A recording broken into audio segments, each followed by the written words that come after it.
Bonsoir, nous débutons aujourd'hui une série d'émissions sur le grand port maritime de Guadeloupe afin de mieux faire connaître cet acteur majeur de l'économie guadeloupéenne, son histoire, son fonctionnement, son développement, mais aussi les défis qu'il doit relever. Pour ce premier rendez-vous, nous serons accompagnés de Madame Michèle Montantin, ex-PDG de SACIBA, présidente de l'Union maritime et portuaire de la Guadeloupe, membre fondateur du cluster maritime de Guadeloupe, membre du conseil d'administration du Parc national de la Guadeloupe, également membre d'honneur de l'UDMEDEF Guadeloupe, dont elle a été la présidente entre 2013 et 2014.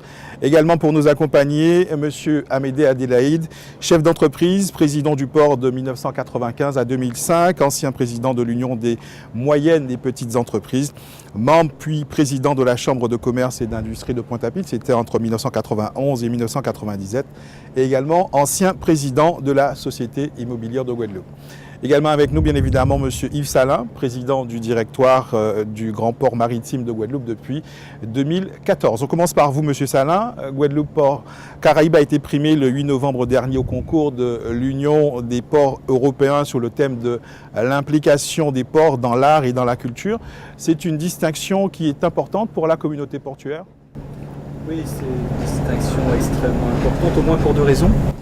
La première d'entre elles, c'est une reconnaissance au niveau européen. Nous étions en compétition avec 13 grands ports d'Europe, alors évidemment d'Europe continentale au premier chef. Et c'est l'opportunité de faire exister les ports d'outre-mer dans cette communauté, qui ne sont pas si souvent que ça à l'affiche. Et au moment où la Commission européenne est en train de définir la nouvelle politique pour les régions ultra-périphériques, donc les outre-mer, c'était extrêmement important que la Guadeloupe soit à l'honneur. La deuxième raison qui rend cette distinction particulièrement importante, c'est l'implication du port sur le territoire, dans les communautés qui y vivent, à travers l'art, la culture, et c'est une dimension sur laquelle on aura certainement l'occasion de revenir. Au cours de cette série d'émissions, pourquoi avoir souhaité qu'il y ait une émission régulière sur le grand port maritime de Guadeloupe? C'est très simple, là aussi deux raisons très faciles à comprendre. La première, il y a une actualité foisonnante sur le grand port maritime de Guadeloupe. On en voit des échos à l'occasion d'actualités ponctuelles. Avoir une vue d'ensemble, c'était totalement nécessaire. Et puis la deuxième, c'est que je crois que le grand port maritime, bien qu'il soit assez régulièrement à l'affiche, n'est pas si bien connu que ça par les Guadeloupéens. Et c'est vraiment l'opportunité de le faire davantage connaître. On aura l'occasion au cours de cette série d'émissions de présenter justement l'activité du port. Mais voyons tout d'abord quelle est la relation de nos invités, M. Adélaïde et Mme Montantin, avec le Grand Port Maritime. Quelle est votre relation avec cette institution? Écoutez, d'abord à travers un de mes métiers, disons le dernier que j'ai pleinement exercé en tant que PDG de la SACIBA, le port c'est vraiment le lieu, disons, des défis de la mise en place de ce que nous avons lancé en 2002, c'est-à-dire que nous avons été le premier port community system de la Caraïbe, c'est-à-dire un port où toutes les opérations de logistique, de douane, d'administration passent par un outil communautaire partagé entre tous les métiers, c'est-à-dire les douanes, les transitaires, les gestionnaires de magasins, etc., qui utilisent cet outil pour la dématérialisation totale de toutes les procédures.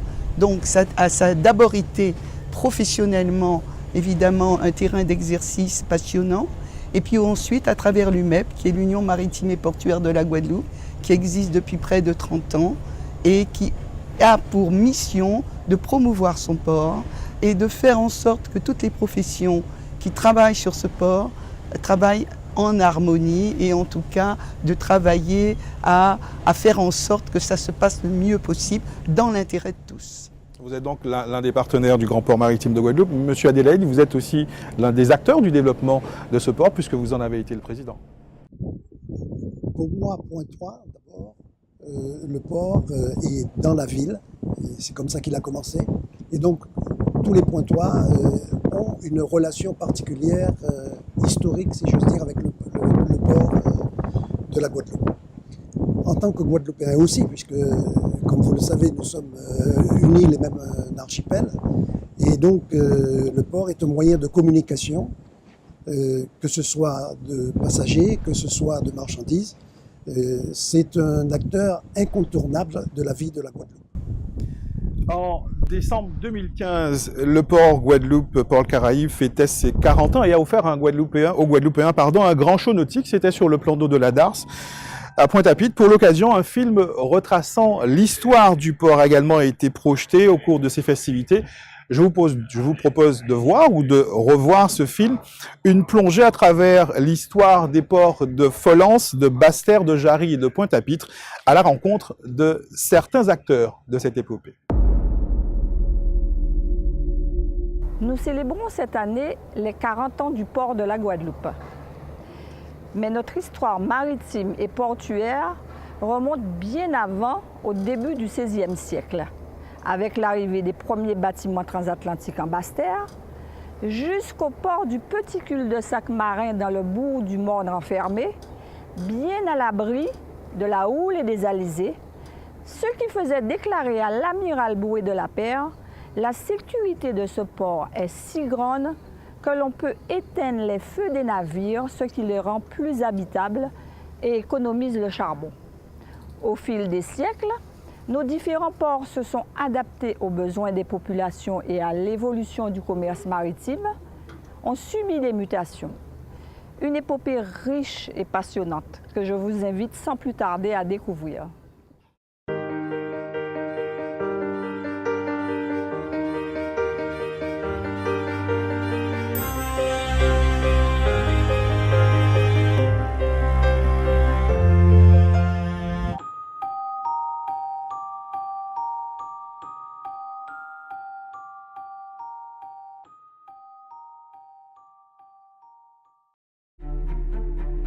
Les côtes de Basse-Terre ont une longue histoire maritime. Dès le XVe siècle, elles sont une escale privilégiée pour les navires espagnols qui entreprennent la traversée transatlantique vers les Indes. À l'arrivée des premiers colons, en 1635, naît le port de Basse-Terre. Ils arrivent d'abord sur un mauvais site, celui de Pointe-Allègre, qu'ils vont d'ailleurs déserter assez rapidement pour se repositionner vers le sud de l'île de Guadeloupe. À ce moment-là, va naître la ville de Basse-Terre, mais le port ne ressemble en rien à ce qu'on connaît de façon actuelle. Ce n'est pas un port organisé sous forme de quai, c'est un port organisé à partir des cales. Les bateaux vont rester au mouillage au loin, des petits bateaux vont faire l'aller-retour. C'est dans la seconde moitié du XVIIIe siècle que le port prend sa véritable dimension, notamment à l'époque des corsaires qui ont lutté contre les Anglais et les Américains de 1794 à 1810 aux côtés de Victor Hugues. En armant des bâtiments corsaires, certains commerçants de Basse-Terre font fortune. Pourtant, durant cette période, le port de Basse-Terre n'évolue pas vraiment. C'est alors que les premières plantations sucrières apparaissent en Grande Terre. La création d'un port plus proche et mieux abrité que celui de Basse-Terre devient nécessaire. C'est ainsi que naît le port du Petit Cul-de-Sac marin en 1730. Le port de Pointe-à-Pitre est le rêve que tout marin a. C'est une grande rade, elle est protégée, elle est abritée, elle est entièrement repensée et ce sera une ville aussi purement américaine avec un dessin en damier caractéristique de l'architecture qu'on va retrouver sur le continent nord-américain. En 1760, sous l'administration du gouverneur Nolivos, les marais sont remblayés et les premiers quais sont construits. Sous l'influence révolutionnaire, en 1794, le site est rebaptisé Port de la Liberté. La ville est à cette période une base corsaire importante. En 1903, la compagnie transatlantique fait construire un appontement en bois. Jusqu'au cyclone 28, le port de Pointe-à-Pitre est un comptoir commercial. Après le cyclone, des travaux sont entrepris pour apporter une autre dimension au port de Pointe-à-Pitre. Le port redémarre, a des activités, c'est déjà à cette époque-là un petit hub de transbordement.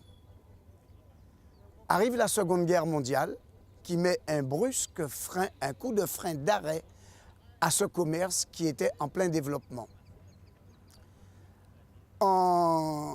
De 1926 à 1956, un homme génial, Louis Doulda, qui connaît Pointe-à-Pitre, commence à faire émerger les hangars, à mettre des outils pour le commerce à Pointe-à-Pitre, mais plus important, fait draguer le port de Pointe-à-Pitre. À l'époque, tout se fait à la force des bras. Et il y a même des femmes dockers. Il fut un temps où les matériaux, le bois surtout, venaient de l'Amérique centrale. Alors c'était des petits bateaux qui venaient avec les bois, avec les planches, les madriers et tout. On déchargeait ça devant un cinéma qui s'appelait le Rialto avant. Dans la danse, là, c'est où on débarquait les planches. Alors il y avait les femmes qui chavoyaient des planches pour aller les empiler sur la berge. C'est où je connais les femmes dockers, là. Mais seulement, c'est pas pour soulever les sacs de sucre, absolument rien, c'était pour classer le bois. En 1946, le port de Pointe-à-Pitre accède au statut de port départemental. La première gare maritime, siège actuel de l'autorité portuaire, est livrée en 1959. C'est désormais là que les voyageurs embarquent sur des paquebots pour la traversée transatlantique vers l'Hexagone. On mettait 8 jours pour regagner le Havre, mais à bord, il y avait des soirées dansantes, des bingos, enfin, il y avait de l'ambiance, quoi. C'était amusant, quoi, qu'on était comme dans une grosse ville, quoi, comme dans une ville, hein. Vraiment, c'était ça. On était étonnés, on ne comprenait même pas, hein. On dit, oh, mais attends un peu, c'était vraiment comme si on avait changé de pays, qu'on était dans, tu vois. Alors qu'en fait, on était juste sur un bateau. Le port de Pointe-à-Pitre est également le point d'arrivée et de départ pour le cabotage avec les îles avoisinantes. Dans ces villes, la vie est rythmée par l'arrivée du bateau. On n'attendait que le bateau. Quand il y avait la fête de Saint-Louis, on n'attendait que le bateau. Nous, on était doués, on avait l'engagement d'aller chercher des barres de glace à Pointe-à-Pitre pendant que la fête battait. Et quand on revenait de Pointe-à-Pitre, hein, on emmène des glaces et les barres de glace, c'est tous les clients qui avaient commandé, eh bien, ils se battaient pour avoir la moitié d'une barre de glace pour la fête. À l'époque, Marie-Galante souffre d'un tel retard de développement par rapport à la Guadeloupe qu'il n'y avait même pas d'électricité. La construction à la fin des années 60 du port de Folens pour exporter le sucre produit par l'usine neuve de Grand-Anse permettra aux Marie-Galantais d'être alimentés en courant électrique. L'activité portuaire à Folens commence avec la nouvelle usine de Grand-Anse en 1966. Et avec les installations portuaires à Folens tournant avec de l'énergie électrique, l'EDF a envoyé le courant électrique par câble sous-marin à partir de Cap-Esther-Guadeloupe. La production et donc l'exportation de sucre diminue et l'activité sur le port de Folens évolue. Équipé d'un poste sucrier de 78 mètres et de 2 postes rouliers, le port de Folens, dont l'appontement sucrier a été en partie réhabilité en 1998, a fait l'objet de nouveaux travaux de modernisation qui ont débuté en 2000. En 2012, Guadeloupe Port Caraïbes s'est consacré à la création d'une zone logistique. Depuis, des aménagements ont également été réalisés pour mieux sécuriser le site, qui traite aujourd'hui près de 100 000 tonnes de marchandises par an. Revenons à Basse-Terre dans les années 60. L'exportation de la banane introduite sur les plantations du sud de l'île, suite à la crise sucrière mondiale, prend rapidement de l'ampleur. C'était vraiment l'époque héroïque où il y avait les chalands. En fait, la banane était amenée sur ces appontements, elle était descendue à bras d'hommes dans ces chalands, ces chalands étaient remorqués avec des remorqueurs qui étaient là, c'était leur boulot. Ils allaient à bord navire qui était ancré au large, et là-bas, sur ces bords de navire qui sont, comme vous savez, un navire c'est vertical, vous aviez des trapèzes, c'est-à-dire vous aviez des planches en bois qui étaient reliées par des cordes, et vous aviez des hommes qui étaient debout sur chaque planche. Et les régimes qui étaient des régimes à l'époque qui faisaient vraiment, c'était des régimes complets, c'était pas des petits cartons, c'était des régimes lourds, étaient à bras d'hommes, sans arrêt. Le bateau était chargé comme ça, et vous voyez les colis qui montaient sur le bord du bateau et qui arrivaient à l'intérieur des cales. Cette florissante activité bananière bénéficie à la ville tout entière, et tout particulièrement à certains quartiers qui deviennent incontournables. Bas-du-Bout, c'était le poumon le poumon de Basse-Terre. Lorsqu'on venait à Basse-Terre, on demandait où se trouve Bas-du-Bourg. Vous aviez une ribambelle de petits commerces, de restaurants, de la vie de la nuit, les filles de joie qui étaient là. Il y en avait beaucoup parce que vous aviez, quand les manutentions étaient terminées, c'était 50, 60, 80, 100 personnes qui déboulaient du bateau et qui allaient à Bas-du-Bourg. C'est alors qu'au-dessus de la ville, le sommet de la Soufrière s'enfume. Face à la menace d'éruption en 1976, 76 000 personnes sont évacuées sur la Grande Terre. L'activité portuaire de Basse-Terre est transférée à Pointe-à-Pitre. Ce jour-là, il y avait un paquebot, un navire qui embarquait de la banane. Il était venu charger de la banane. Et l'ordre a été donné d'évacuer. Donc ce bateau, ce gros navire, il a été réquisitionné sur le port. L'activité sur le port de Basse-Terre est complètement stoppée pendant 4 mois. À la reprise, le développement des échanges impose de nouveaux travaux qui sont rendus possibles par l'acquisition de 300 mètres de linéaire. Ce bel élan est hélas de nouveau brisé en 1979 par les cyclones David et Frédéric qui dévastent le port. En attendant les réparations, l'exportation de la banane est transférée à Baie-Mahault sur le site de Jarry, construit pour répondre à l'augmentation du trafic de marchandises qui, dès 1965, a dépassé les 600 000 tonnes. Le déplacement du port de Pointe-à-Pitre vers la zone de Jarry s'est fait en différents temps. Dans les années 60, des postes industriels ont été créés. D'abord le poste sucrier, puis le poste pétrolier, et puis enfin le poste minéralier. Mais on était sur des activités spécifiques, adossées à une zone quasiment vierge. Alors, une grande étude a été lancée avec l'aide du Fonds européen de développement dans les années 72-74, et il en est résulté que effectivement la seule façon de développer fortement le port de Pointe-à-Pitre et de lui donner un avenir intéressant était le déplacer vers la pointe Jarry, où il y avait à la fois des profondeurs et où il y avait surtout des terrains disponibles. Les commerçants de Pointe-à-Pitre voient eux aussi une opportunité à se déplacer vers Jarry. Les gens qui se sentaient déjà à l'étroit, les commerçants de Pointe-à-Pitre, avaient déjà commencé à installer la zone industrielle de Jarry. Je pense à l'équipe de M. Gautland à l'époque, Rivier, et tous les gens qui étaient impliqués dans la chambre de commerce à l'époque, qui avaient commencé à construire des hangars. Les premiers, c'était les Gautland, la Palette, je crois, qui sont arrivés à Jarry et qui ont commencé à installer la zone industrielle de Jarry.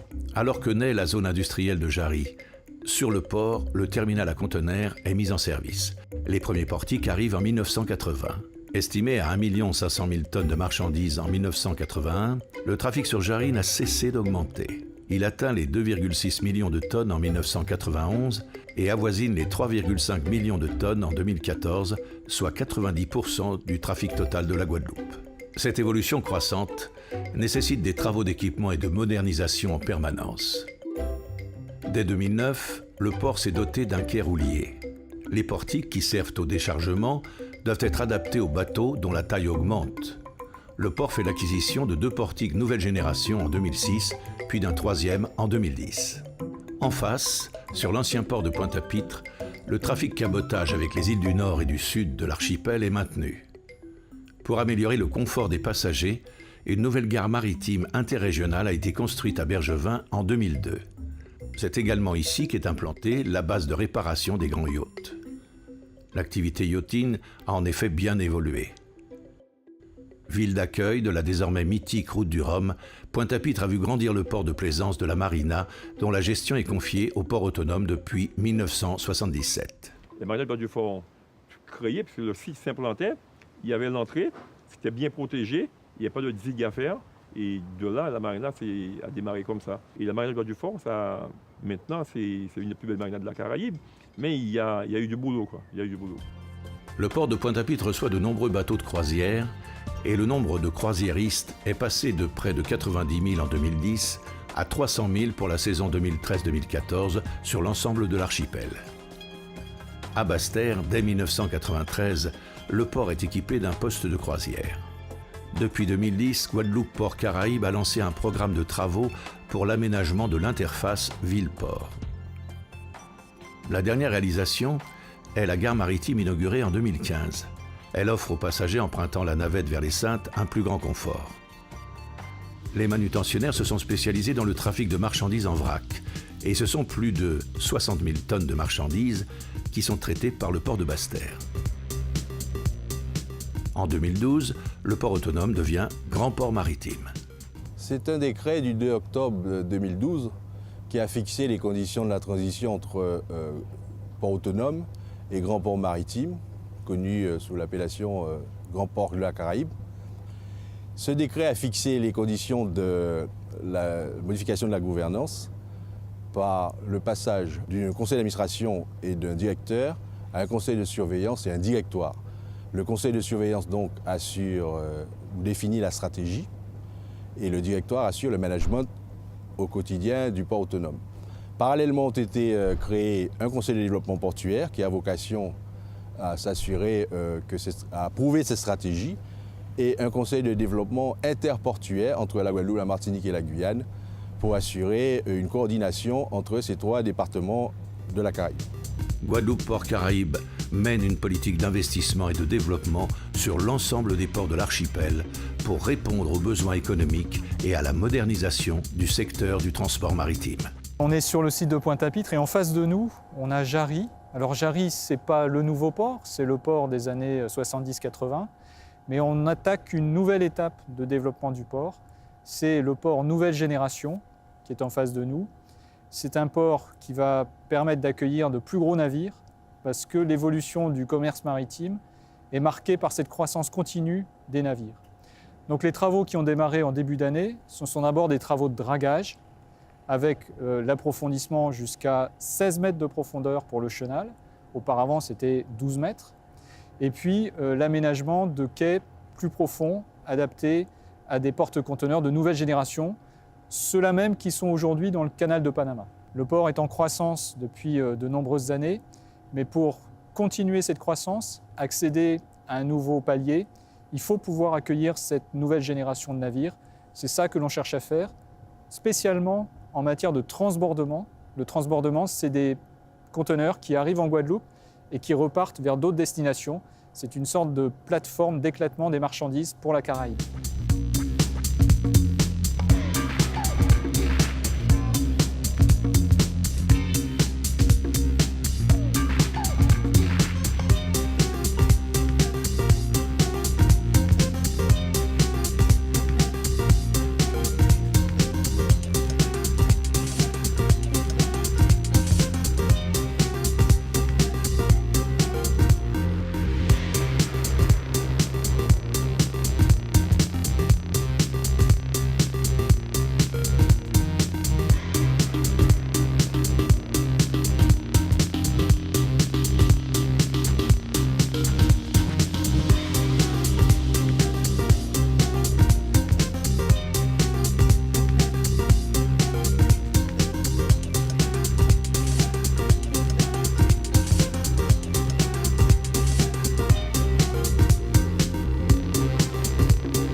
Nous venons de voir l'évolution de l'activité de commerce maritime et singulièrement du port depuis sa création.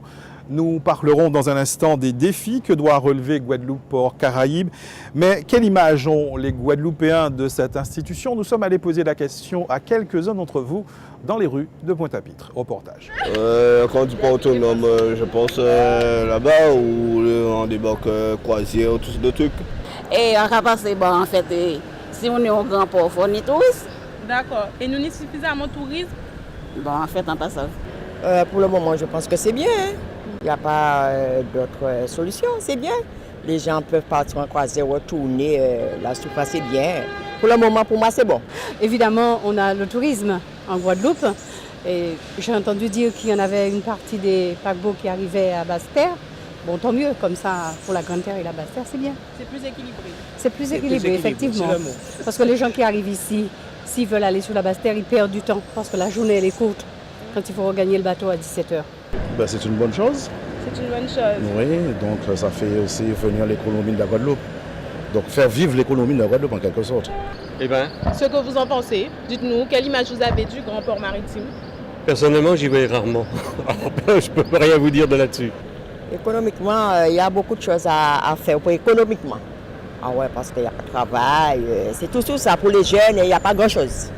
Et puis après, le reste viendra. Pour les habitants de la Guadeloupe, ça serait un plus, c'est-à-dire qu'il y aura plus de travail.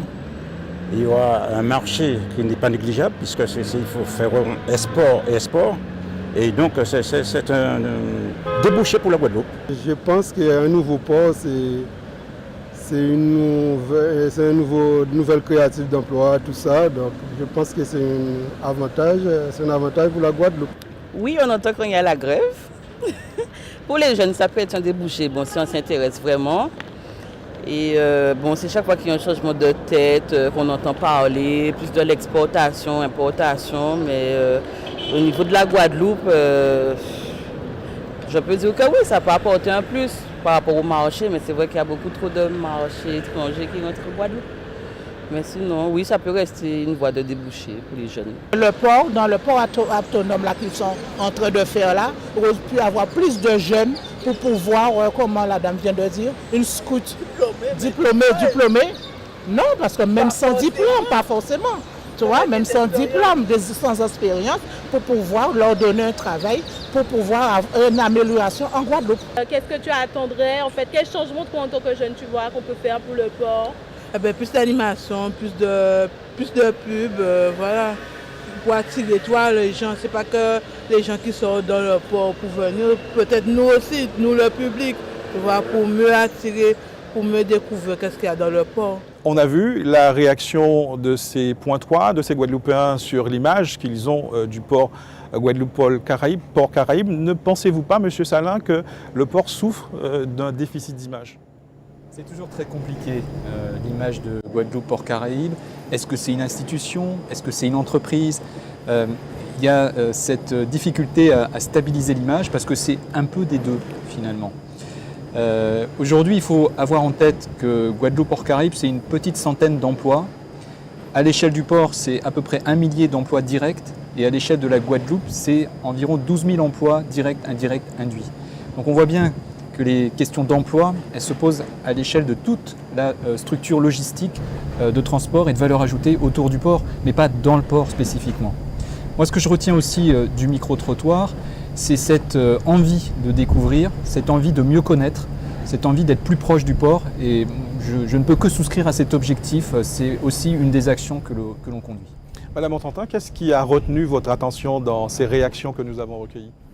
Écoutez, moi j'ai trouvé qu'il y a quand même un très grand progrès dans la manière qu'ont les Guadeloupéens, beaucoup de Guadeloupéennes d'ailleurs, de voir le port. L'aspect économique est vraiment crucial, c'est ce qui apparaît, mais à part une dame qui a dit oui le port c'est les grèves, mais non j'exagère, enfin elle s'est reprise, c'est vrai que depuis quand même quelques années, le port commence à être reconnu comme un outil économique absolument incontournable, ne serait-ce que parce que nous recevons 95% de ce que nous consommons. Évidemment, nous essayons de faire mieux, tout le monde essaie de faire mieux, mais c'est la réalité. Et tout le monde est bien conscient que derrière le port lui-même, comme vient de dire M. Salin, il y a tout, évidemment, ce que ça induit de développement économique au niveau du tourisme, au niveau des transports terrestres, etc. etc. Et il n'est que de voir, lorsqu'il y a l'accueil d'un paquebot comme celui qui est derrière nous, eh bien, tout ce qui rentre sur le port et tout ce qui sort sur le port de personnes qui vont aller découvrir la Guadeloupe. Donc c'est extrêmement important et je suis vraiment agréablement surprise par les réactions des personnes qui ont été interrogées. Finalement, le port, M. Adélaïde, a une image plutôt positive. Moi, ce que je retiens, c'est que d'abord, tout le monde sait ce qu'est le port de Guadeloupe. Personne ne vous a dit, le port, qu'est-ce que c'est? La deuxième remarque, c'est que par rapport à il y a une quinzaine d'années, l'image du port a quand même considérablement changé. Il y a 15 ans, on ne parlait que des grèves à répétition sur le port. Aujourd'hui, on parle du port en termes plutôt positifs. Et la troisième chose, c'est qu'il y a une attente de la part des Guadeloupéens sur l'action du port en termes de développement économique et évidemment d'emploi, puisque c'est la question numéro 1 ici en Guadeloupe. Or, comme il a été rappelé par le président du directoire, le port ne crée pas que les emplois directement en interne. La communauté portuaire, alors je ne sais pas si c'est toujours d'actualité, mais à l'époque c'était de 1500 personnes à peu près. Aujourd'hui c'est peut-être un peu plus. Donc autour du port, les acteurs portuaires sont beaucoup plus importants que les 150 salariés directs du port. Monsieur Adélaïde, en tant qu'ex-président du port, mais également en tant que chef d'entreprise, vous avez été témoin et même acteur de la mutation du port de Guadeloupe. Quel regard est-ce que vous portez, vous, sur l'évolution, sur la mutation du port, sur l'évolution des métiers? D'abord, l'évolution a été continue. Depuis la création de l'établissement port autonome de la Guadeloupe en 1975, on a cessé de progresser en termes d'implication du grand port de la Guadeloupe sur l'ensemble de l'économie. Aujourd'hui, qu'est-ce qu'on peut en attendre? Le port gère une grande partie de la façade maritime de ce que j'appellerais la grande agglomération pointoise, si vous voulez, hein. Bémao, Pointe-à-Pitre, Gosier. Et forcément, il sera un acteur de ce développement. Car aujourd'hui, les communes ont besoin de se tourner vers leur façade maritime, ce qui n'a pas toujours été le cas. Alors, ça a été le cas un peu pour le Gosier en termes de développement touristique hôtelier, mais ça a été quand même limité. On voit aujourd'hui que les pouvoirs publics prennent la chose autrement et veulent utiliser leur façade maritime pour développer leur activité. Et Pointe-à-Pitre n'a aujourd'hui qu'une seule issue, c'est sa façade maritime. Et donc le port sera forcément un acteur majeur entre la volonté politique des Pointois et des élus pointois et puis l'utilisation de cet espace maritime. Alors, le film que nous avons vu en début d'émission montre bien l'histoire du port, montre le lien qu'il y a entre le dynamisme de Basse-Terre et l'activité portuaire, tout comme le développement de la zone de Jarry avec l'installation du port à Bémao. De façon globale, Madame Montantin, quel est selon vous le poids de Guadeloupe, Pôle Caraïbes dans le développement économique de l'archipel? Est-ce que c'est un rôle moteur pour le développement de l'archipel? Oui, c'est un moteur, parce qu'il y a derrière toute la chaîne de distribution de ce que nous importons pour notre consommation. C'est un moteur parce que la croisière qui est en train de se développer et que le port va devoir accueillir de plus en plus de bateaux, donc ça pose quand même un certain nombre de problèmes, mais qui sont déjà sur la table et qui j'espère vont être résolus. Et bien derrière, il y a tout le tourisme qui en découle. Et il y a là vraiment un enjeu économique extrêmement fort. Donc je dirais que le port est indispensable, il est vital pour nous, mais il peut jouer véritablement les locomotives dans certains secteurs du tourisme et pour la connaissance de la Guadeloupe en général. Parce que la Guadeloupe est très connue par ses sportifs et par un certain nombre de choses, mais de plus en plus, en Europe et dans la Caraïbe, la Guadeloupe est connue à travers son port, à travers ses activités et à travers ses compétences. On parlera, vous parliez de Croisière, on parlera de Croisière dans cette série d'émissions, on parlera également de la politique environnementale du port. On vient de voir l'intérêt pour l'archipel de l'activité portuaire, vous le disiez, qui génère plus de 12 000 emplois directs, indirects et induits, mais le développement de cette activité et les travaux notamment engagés pour l'élargissement du chenal, l'entrée du port, ont suscité l'inquiétude des marins-pêcheurs, des socioprofessionnels de la mer, mais également de certains défenseurs de l'environnement. Qu'est-ce qui a été fait, M. Salin, pour maîtriser l'impact de ces travaux sur l'activité pêche et sur l'environnement? La première difficulté, c'était d'avoir une relation de confiance avec les parties prenantes. Ce sont des grands travaux à l'échelle du port de la Guadeloupe. Ce ne sont pas forcément des grands travaux à l'échelle d'un autre port parce que la Guadeloupe n'a pas eu beaucoup l'habitude de conduire des travaux de cette ampleur-là. Et donc l'inquiétude était légitime. Ce que nous nous sommes employés à faire, c'est à tisser des liens de confiance qui perdurent aujourd'hui et qui perdurent parce que tout ce qui a été étudié, anticipé, modélisé, c'est exactement ce qui s'est passé. Aujourd'hui, c'est plus facile de le dire parce qu'on peut le mesurer. À l'époque, c'était compliqué. Et donc à l'époque, pour que cette confiance s'instaure et soit solide, écoutez, il a fallu que le port aille plus loin que ce qu'il avait fait jusqu'à présent, c'est-à-dire qu'il tienne aussi son rôle, qu'il assume ses responsabilités en matière d'accompagnement des filières économiques qui vivent autour du port, disons, dans la sphère de l'économie maritime. Et c'est ce que nous avons fait avec les marins-pêcheurs. Nous leur avons proposé de les aider par des moyens d'ingénierie, par des moyens financiers aussi, à débloquer des sujets qui étaient extrêmement importants pour eux.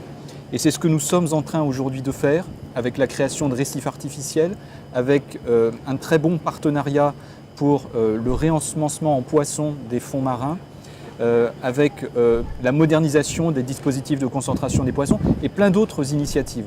Et marcher ensemble, avoir des projets communs, c'est ça qui crée la confiance. Et puis, sans doute une dimension qui a été insuffisamment perçue en 2014, c'est que le Grand Port Maritime est là depuis des années, des dizaines d'années, qu'il est là encore pour des dizaines d'années. C'est donc un partenariat solide, fiable, avec lequel on peut construire. C'est exactement ce qu'on a fait et ce qu'on continue à faire aujourd'hui sur plein de sujets, et notamment avec le cluster maritime, sur d'autres filières de l'économie maritime. Nous développerons d'ailleurs la politique environnementale du port au cours de la prochaine émission. Monsieur Adelaï, vous avez commencé à en parler tout à l'heure. Quelle est selon vous l'évolution attendue du Grand Port Maritime de Guadeloupe et quels sont les atouts qui peuvent permettre que ce port-là devienne un port leader dans la Caraïbe? Alors, ce port, il faut le comprendre, est situé au milieu de l'arc antillais. De ce point de vue, il a un atout majeur dans le contexte du développement du transport maritime. On sait qu'aujourd'hui les bateaux sont de plus en plus gros, importants. Je rappelle que le Panama a créé un deuxième canal spécialement pour le passage de ces gros navires. Et ces gros navires vont avoir besoin d'un port de redistribution. Donc ceux qui seront prêts à recevoir ces gros navires auront un développement économique de ce fait-là, puisqu'ils pourront être ports de redistribution. Le projet de grand port maritime pour la Guadeloupe est de ce point de vue important. Alors, ce sont des projets qui sont longs à mettre en œuvre. En général, quand on se met en œuvre sur une réflexion, il faut 10, 15, voire 20 ans pour leur réalisation. Aujourd'hui, nous avons cette chance d'avoir ce projet enfin achevé, car je vous passe sur les circonvolutions de réflexion. On est parti d'un grand port qui devait avoir lieu du côté de Port-Louis. Pour des raisons écologiques, ça a été freiné. Aujourd'hui, on est sur un projet qui a été adopté à peu près par tout le monde.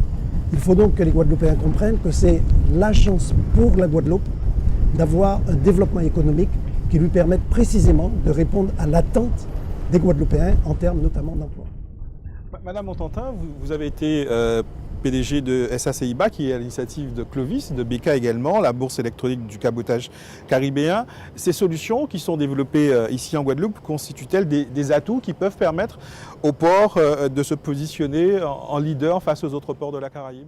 Alors, le grand port maritime de la Guadeloupe est déjà un exemple pour les ports caribéens, car le port est membre de la Caribbean Shipping Association, comme l'UMEP d'ailleurs, qui en est membre de plein droit.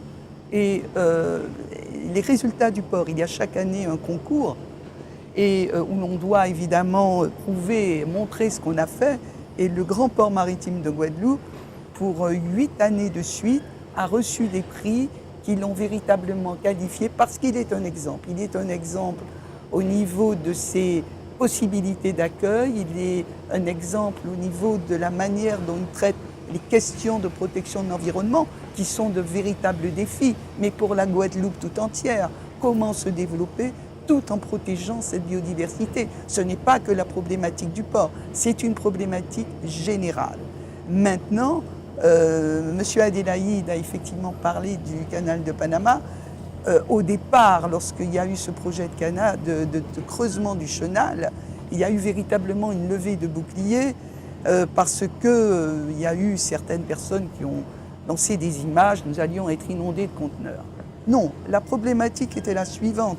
Si le grand port maritime de la Guadeloupe n'avait pas été capable d'acquérir une profondeur plus importante pour les navires, pour le tirant d'eau des navires, eh bien, les compagnies maritimes, et particulièrement la CMA-CGM, seraient arrivées en Martinique, qui est un port en eau profonde naturellement, et ensuite les marchandises seraient arrivées chez nous, et c'est évidemment beaucoup plus cher, et nous serions revenus dans une relation à la Martinique telle qu'elle existait au XVIIIe siècle, où nous produisions par exemple du café qui partait pour la Martinique et de la Martinique qui arrivait au port de Bordeaux.